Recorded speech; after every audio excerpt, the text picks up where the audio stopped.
Hi folks అందరికీ నమస్తే. ఇప్పుడు 63rd క్వశ్చన్ ఏమి ఇచ్చిండు?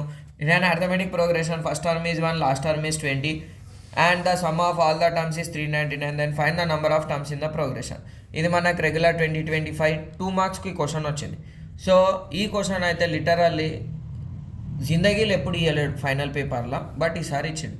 సో కాన్సెప్ట్ నేర్చుకో, కాన్సెప్ట్ దిమాగ్లో ఒక పక్కకి పెట్టేసేయి, అయిపోతుంది. సో మనకి 63rd చేయాలంటే ఫస్ట్ ఏం తెలవాలి? ఫస్ట్ టర్మ్ని మనం ఏ అంటాము? ఇగో గివెన్ డేటాలోనే రాసేస్తా, అయిపోతుంది చూడు.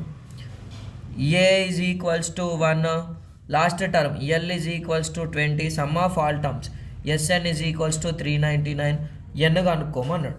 సో ఫస్ట్ టర్మ్ లాస్ట్ టర్మ్కి రిలేషన్ ఏంది బ్రో అంటే SN is equals to n/2 into A plus L formula. ఎల్ని ఇట్లా రాయకురి 1 అవుతుంది, ఇట్లా రాయరి, సరేనా? సో ఎస్ఎన్ ఎంత బేటా 399, ఎన్ ఎంత తెలియదు, ఏ ఎంత బేటా 1 + 20.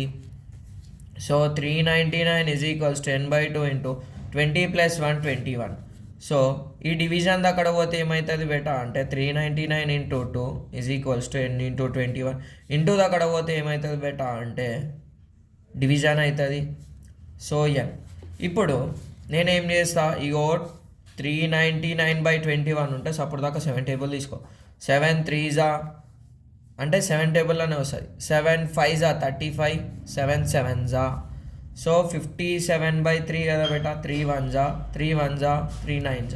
So 21 1s 21 19s. ఇది రఫ్ వర్క్లో చెయ్యి. 21 టేబుల్ నీకు రాదు నాకు రాదు అని కరెక్షన్ చేసేటైనా గిట్ట తెలుస్తుంది.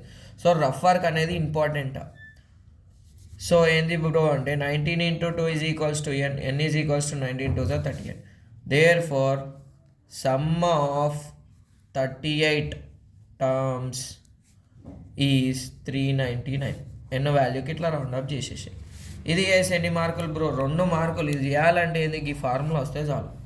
Thanks for watching, all the best. లగ